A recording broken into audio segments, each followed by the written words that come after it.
Оқушылар, біз бүгінгі ашық сабағымызды өтеміз. Біз бүгін отбасы тақырыпта отбасы құқық түсінігі деген сабақты өтеміз. Осы арқылы біз сабақтың мақсатына жетеміз. Топқа бөлеміз бірінші. Келіп топқа бөліп кетеміз.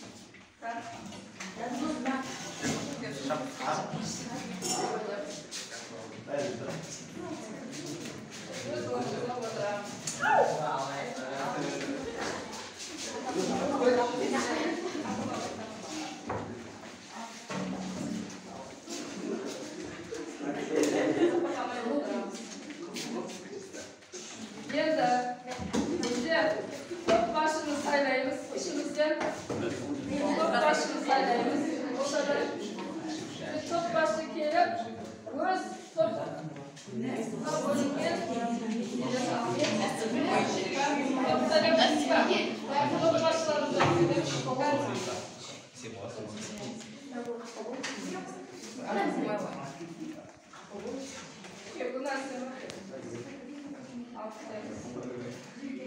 енді біз топ мүшелері топ басшымен бірігіп, біз тобымызды қорғаймыз. Қай топ? Дайын топ жүріңіз.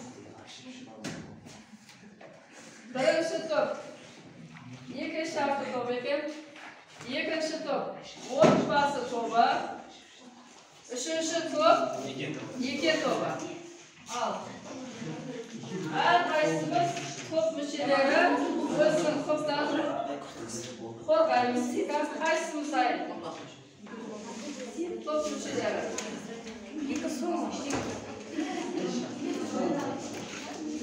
Топ мүшелері қорғаймыз. Отбасы туралы. Отбасы туралы, неке шарты туралы, неке туралы. Отбасы ата-ана мен бала арасындағы қатынастар. Қазақстан Республикасында отбасы мен некенің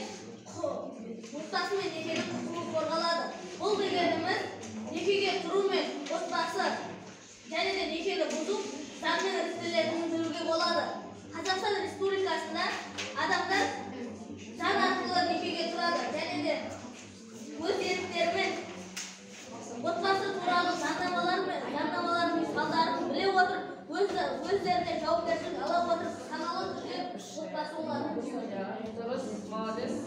Екінші топ айтып қойдық. Бірінші топ, үшінші топ қайсысы?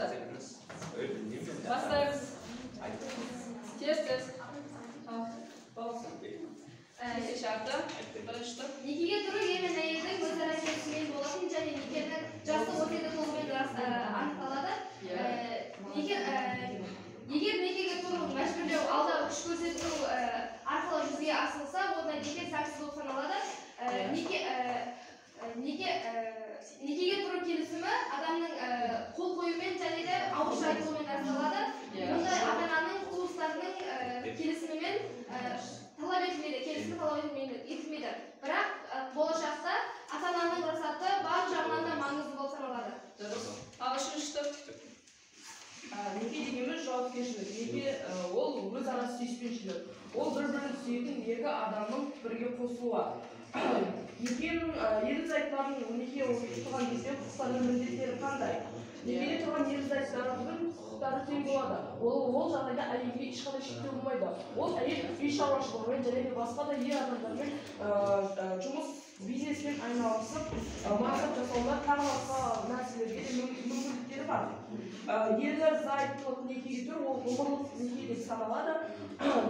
Қазақстан мемлекетінде тек қана өзінің органдарға тіркелген ғана неке ғана мойындалады. Неке ол некенің тағы да бір түрі бар. Ол азаматтық неке, ода адамдар тіркеуге тұрмай өзара бірге тұратын неке. Бұл заң аясында мойындалмайды.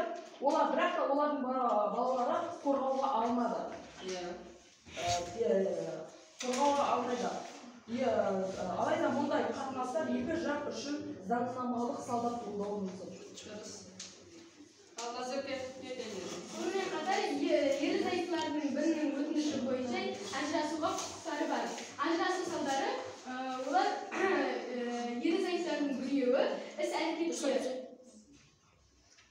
кәмелетке ие болмаса, ол 3 жылдың бас бостандығынан айырылады, яғни түрмеге отырады. Ал екінші себебі ол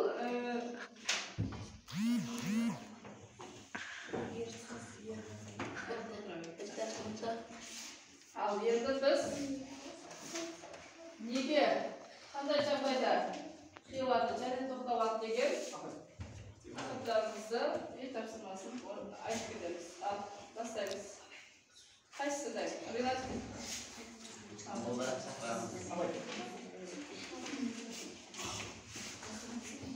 Мақсат, айта бер. Неге қандай жағдайда қиылады? Екі ерлі-зайыптылардың кәмелетке жасқа толмаған балалары болса, ортақ балалары болса, сосын екі ерлі-зайыптының біреуінің келісімі өтініші біреуі қарсы болса, неге қиылуға біреуі келісімін бермесе, тексеруге келмесе, сондай жағдайда неге қиылмайды? Дұрыс. Ал Ринат? Қазақстан Республикасында некеге тұру кезінде әлеуметтік, ұлттық, нәсілдік, тілдік, немесе діни мәселелерді байланысты азаматтық құқық шектеудің барлық түрлеріне тыйым салынады. Ерлі-зайыптылардың арақатынасына, туыстардың араласуына жол бермейді. Дұрыс. Неке қандай жағдайда тоқтатылады? Неке қазіргі Қазақстанда, жалпы Қазақстан заңнамасында ажырасуды қолдамайды. Әр мемлекет өзінің заңы мен мемлекет отбасы мен оның қоғамын сақталуына мүдделі. Бірақ қазіргі өкінішке орай соңғы 10 жылда біздің қазақ елімізде көптеген ажырасулар болып жатыр. Ажырасу деңгейі көтерілуде. Некені ажырасу жолымен заңмен қалыптастырған ереже бойынша тіркеуші органдарына барып арыздан алады, сонда ғана неке тоқтатылады. Дұрыс. Ал Нұргүл?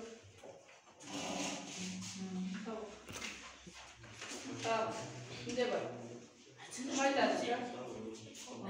Неке туралы, отбасы туралы. Отбасыда тараған немесе некеге тұру, балаларды асырап алу, балаларды тәрбиеге алу, басқа түрлері арқылы бірігіп отырған әртүрлі адамдардан тұрады. Отбасы мүшелері, ерлі-зайыптылар, ата-аналар, балалар және туыстар. Туыстар бір ақтадан тараған туыстық байланыста болып отырған адамдар. Олар апалы-сіңлілер, әпкелер, ағайындар, аталар, әжелер және де басқа туыстар. Туыстар алмайды. Тағы. ерлі-зайыптардың некені тоқтатуы. Екі ерлі-зайыпты бір-бірін күштеп үйлендірсе, олардың ажырасуға толықтай құқығы бар. Оны заңнамада көрсеткен. Олар заңда айтылғандай екі жастың айырылғаны айтқан. Тағы, айтыңыз.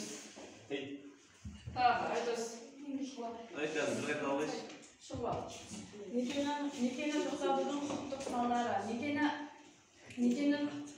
Некені бұзу нәтижесінде болған ерлі-зайыптылардың арасында туындаған жеке және мүліктік қарым-қатынастар тоқтатылады. Ажырасу жолымен ата-аналардың балаларына қатысты құқықтары мен міндеттерін тоқтатпайды. Ата-аналар ажырасса да бәрібір. Осылайша Қазақстан Республикасына неке шарты мемлекеттік қабылданды. Және де некеге тұру үшін Қазақстан Республикасында аргументті мемлекетке барып қол қою керек. Қол қойған кезде ғана неке қабылданады. Және де неке тоқтату үшін себеп салдар болуы керек. Бізде діни неке ешқандай қабылданбайды. Неке ол мұсылманның әші несі, қабылданбайды. Тек заңды ғана жасап қолданады. Ал енді бізде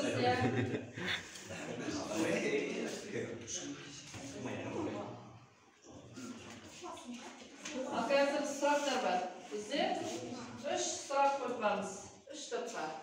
Осыған жауап береміз. Отбасы, отбасында балалар өскенде қандай міндеттер, мақсаттар қояды дейді. Ата-ананың балаға деген міндеті қандай? Ата-анамызды қалай құрметтейміз дейді. Ата-анамызды қалай құрметтейміз?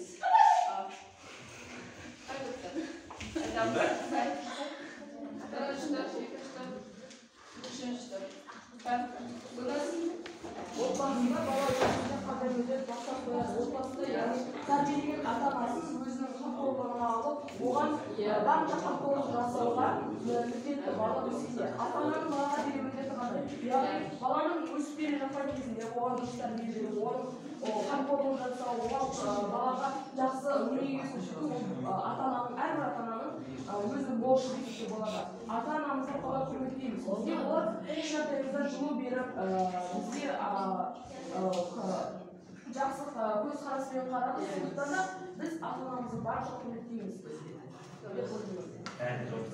Ал ата-ананың балаға деген міндеті қандай? Ішімізді.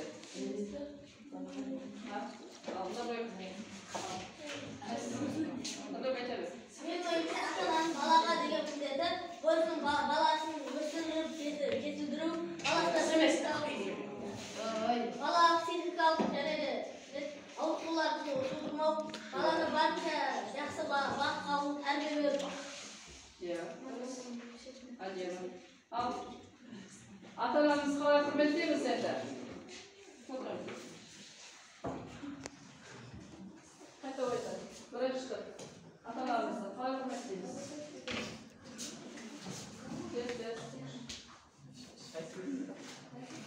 Ата-анамызды.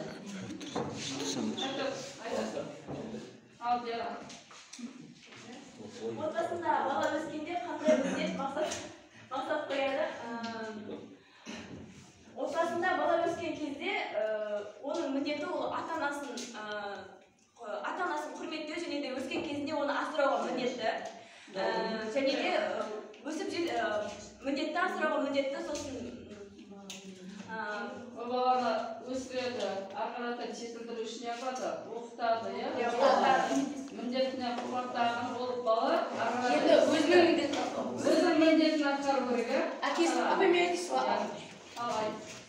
Әке шешесі бала кезінде соған берген тәрбиесінің бәрі, мысалы оған нанын алып береді, ертең бала өскен соң сол міндетін әке шешесіне қайтарады деп ойлаймын.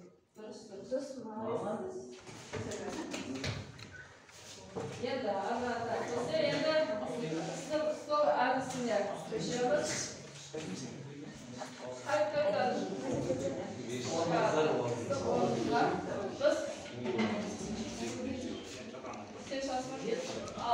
біз сұрақ қоямыз.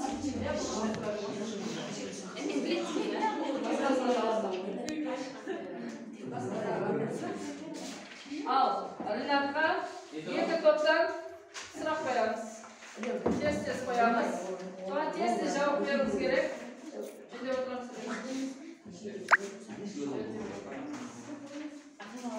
Қады? Жаңа сендерге дайындадым. Тез дайындайық. Жазылған қоямыз. Сұрақ. Жалпы неге дегеніңізді? Неге дегеніміз екі азаматтың, және азамат пен азаматшаның бір үйде тұрып отбасы болу. Келесі сұрақ. Тағы, тез. неге қандай жағдайда тоқтатылады? Неге неге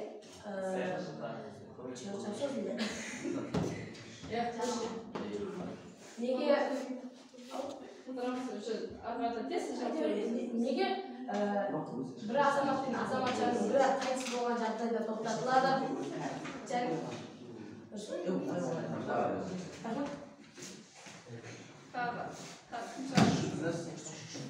Кім сұрады? Тез. Сұрақ дайындап отырамыз. Айдос кел.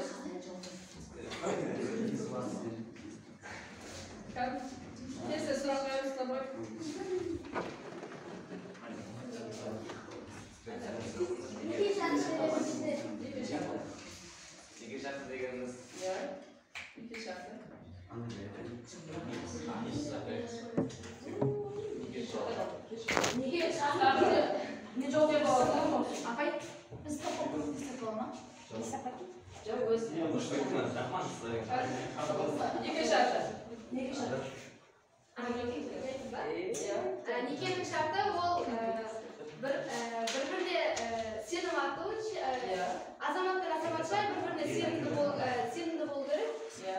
Сосын Шартқа бір-бірі, екеуі бір-бірімен. сосын Отырамыз.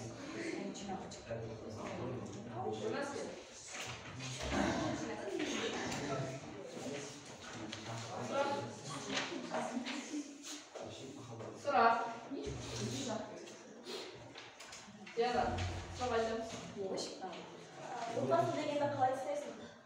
Отбасы деген ол кіші мемлекет. Ол жерде ол отбасыда мемлекеттік кішігірім яшыны, ол одан отбасыдан басталады деген қазақта бір отбасыға естір мақалда.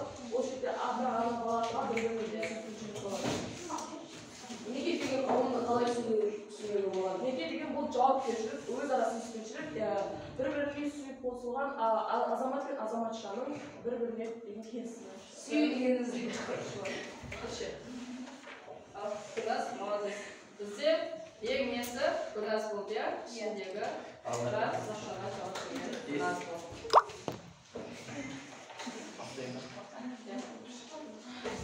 Ал енді біз бір-бірімізге сұрақ береміз. Екі топ бір-бірімізге сұрақ береміз. Үш топ. Бір-бірімізге дейсіз ба? Иә. Үш топ бір-бірімізге сұрақ береміз. Ринаттарға мақсандар береді. Мақсандар Аңдарға береміз. иә. біз береміз. Тұрып айтамыз. Айналып кеп, Дианаға екі нелерге береді. Екі топқа береді. Ал бастаймыз. Тез. Жоқ, не?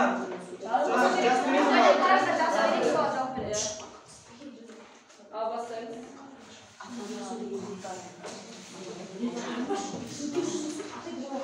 Жүре береміз. Екіншісі тағы да. Абай, екеу құлай көп біреу болады ба? Екеу болса екеу. Екеу жазады. Баста.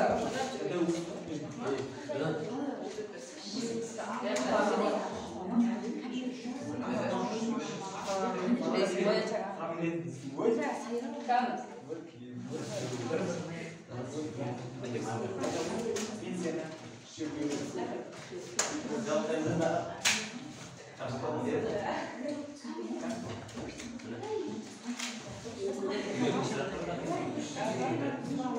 Kazanlar verin.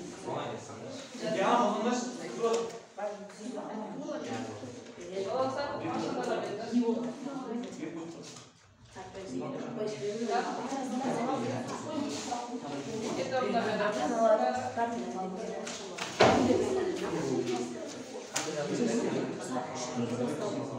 Kurbaydamız. Dayılarımız kurbaydamız.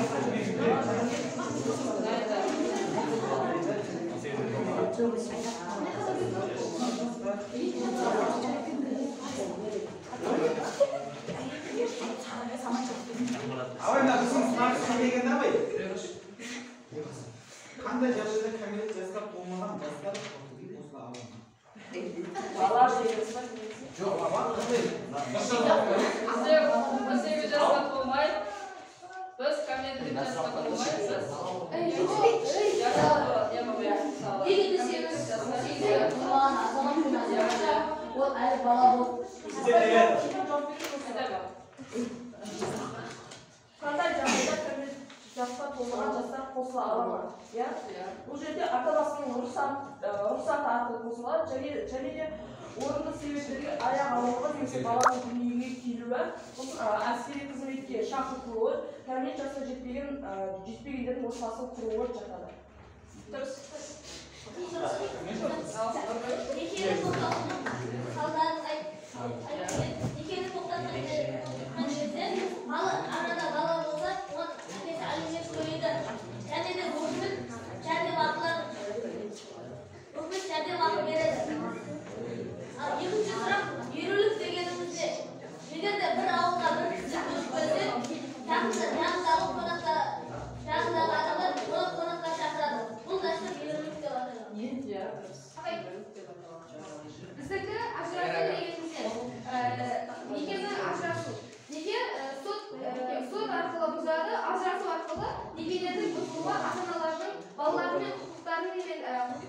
farzandlari tutiladi. Biz so'z sonra jamg'artirib ketamiz.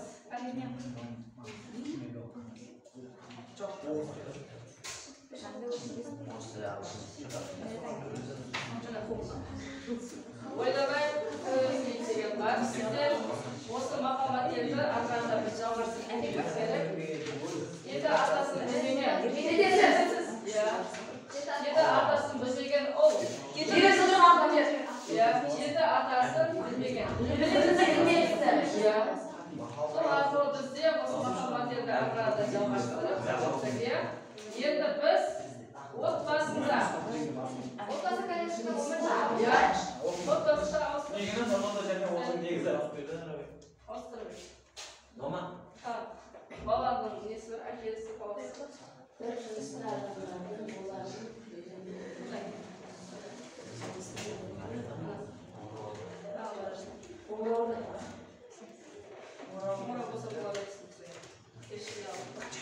Al endi o'sha to'plar var ya.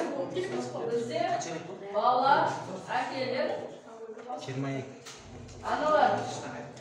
O'sha suratdagi aka bola turali biz shag'in sud deb aytamiz. Ishtiq akalar nega to'g'ri bolalar nega sharti analar o'tpasi. Al o'sha shag'in beramiz. Qani o'tpasi turali bolalarning qo'rg'anuvi akalar qo'rg'anuvi analar qo'rg'anuvi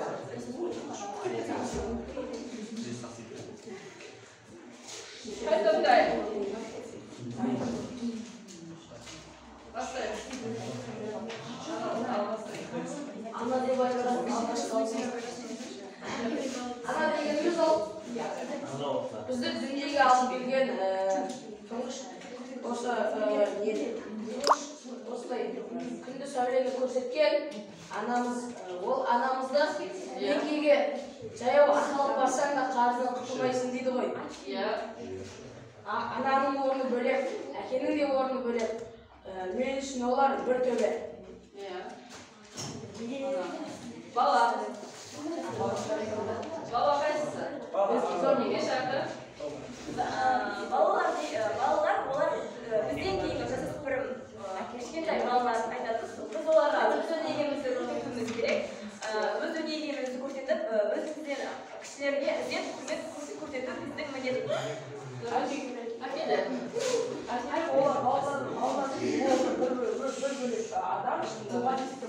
Әкенің берген тәрбиесін 100 мектеп бере алмайды деген қазақта мақал бар. Осыдан әке балаға қорған болатын тәрбие беретін басты адам ол тұлға десек болады әке.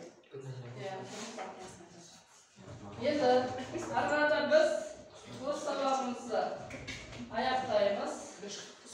Sababimizni аяқтап, biz bir-birimizga qanday fikrlar tashlaymiz bir-birimizga, o'zimizni qalay yetkazsak, nega qanday narsalar keladi deganda, biz o'z fikrimizni bir-birimizga baholab eslatib, biz fikrimizni aytamiz.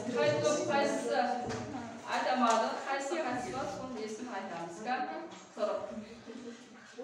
Bo'lmasa, naqan jazib o'zimizning dilimizda fikrimizni jazamiz o'zlari yetkazishimizga bo'ladi. Aytamiz. Söyleyiniz kamerada. Fikrimizni aytamiz, bir-birimizdan Nazarbekning o'tpasi ikki sharti ikilib o'tpasilarni aytmasa bo'ladi. O'zimizning fikrimizni jazmasa bo'ladi.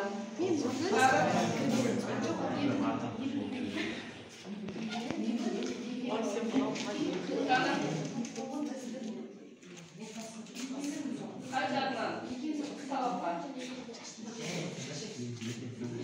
ne bildim, ne ko'rdim, ne bilsam so'ngan jazamiz.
Benim oyunca bunga sabahtan kiygenim ko'p narsani bildim. Nekenin ne ekenini, anamning bizga kim ekenini, otbasining ne ekenini sabahtan ko'rdim o'sha.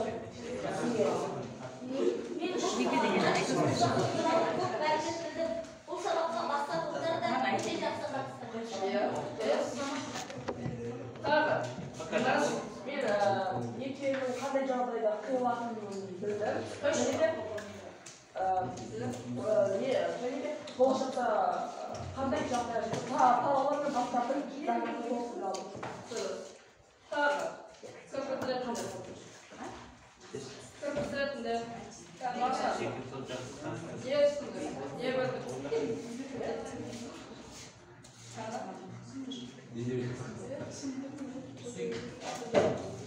Tamam. Ne düşündün?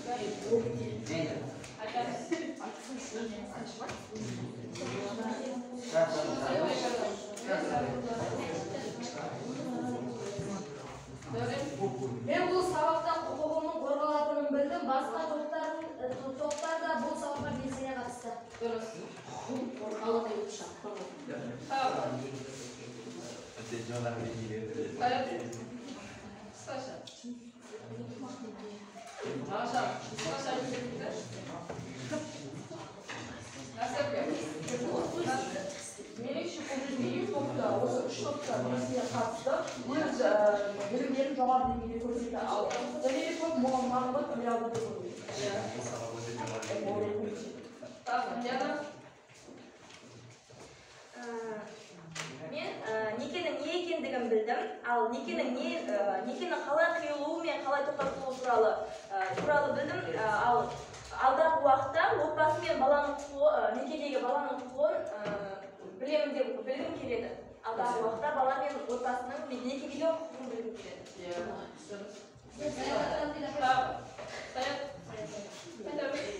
Мен бұл сабақтан білгенім ата-ананың қадірін және өзім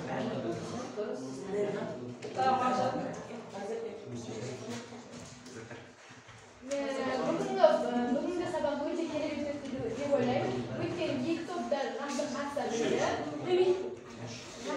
білді. Мен бұл сабақта некенің қалай қиылатынын, қандай жаста қиылатынын біліп үйрендім.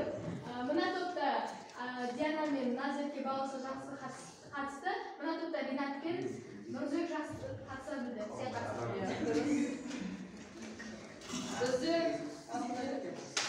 Мен бүгінгі сабақта ата-анаға біздің ата-анаға деген міндетімізді, ата-ананы бізге деген міндетін білдім. Яғни неке туралы, отбасы туралы білдім. Жақсы, рахмет. Көп назар аударғаныңызға рахмет. егер